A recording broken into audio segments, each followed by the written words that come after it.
Milfs Unprotected, Books 21 through 24, 4-pack. Milf Erotica, Breeding Erotica. Written by Tori Westwood.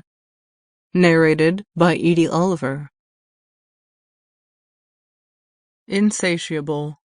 Milfs Unprotected, 21. Fuck. I was horny.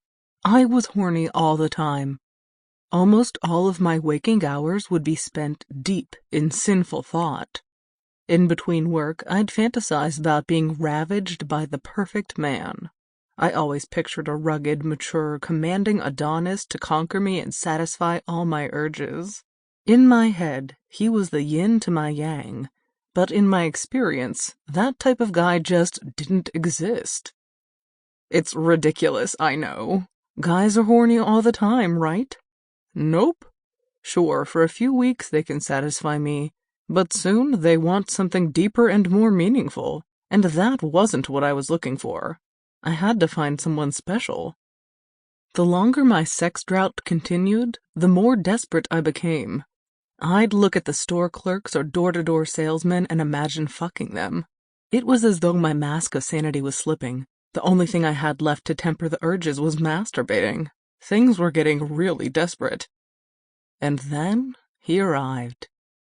Justin was the son of a close friend who'd found herself on hard times. Although he was 19, she didn't want to leave him to fend for himself, but she couldn't afford to support him. So I decided to take him in and help the both of them out. Now my masturbation sessions were clandestine.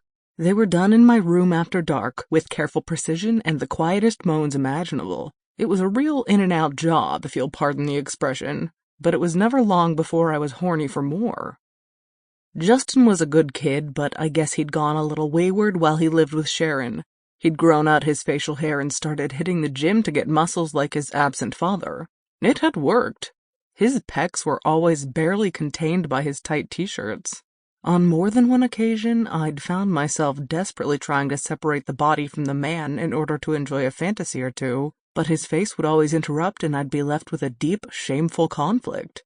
I can't masturbate over my friend's son, can I? What I hadn't realized, of course, was that Justin was in the house doing the exact same thing. I guess I'd forgotten what 19-year-old guys are like. Turns out they're horny all the time, too. I didn't realize straight away, but the clues were there. He'd come downstairs looking like he'd just done a workout, and I was constantly replacing toilet paper. It came to a head when I was retiring to bed late one night. As I passed his room, I could hear the sound of a moaning woman. It sounded distant. I stopped in the hallway and focused on it. It was unmistakable, of course. I'd listened to the same thing countless times. It was the sound of porn. I stayed there a moment longer, and to my shame, I heard Justin's low grunts. He was clearly enjoying himself. The sound of it all made me crazy horny. In around 10 seconds flat, I'd rushed to my room and taken off my panties. I was reclined on the bed, running my fingers down my groove and imagining Justin watching porn and playing with himself. I didn't even stop to think about how wrong it was. I just went with it. My pussy swelled with arousal and my clit stiffened. My breaths quickened and I stifled my groans as I approached climax. It tore through me violently. I wriggled on the bed, desperate to keep it in check. With Justin only down the hall, it would have been all too easy to alert him. I mean, shit, I'd just heard him doing exactly the same. I came out the other side of my orgasm with calming deep breaths. I rolled over on the bed and hummed contently. Then the gravity of it all dawned on me. It wasn't normal to masturbate to Justin like that, was it?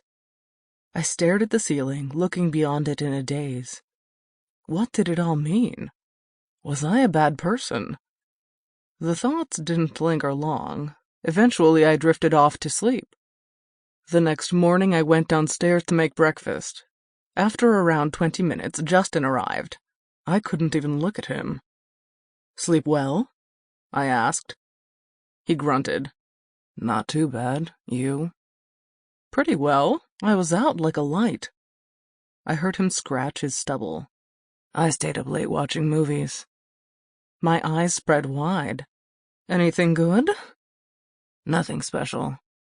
I looked at him finally. Sample complete. Ready to continue?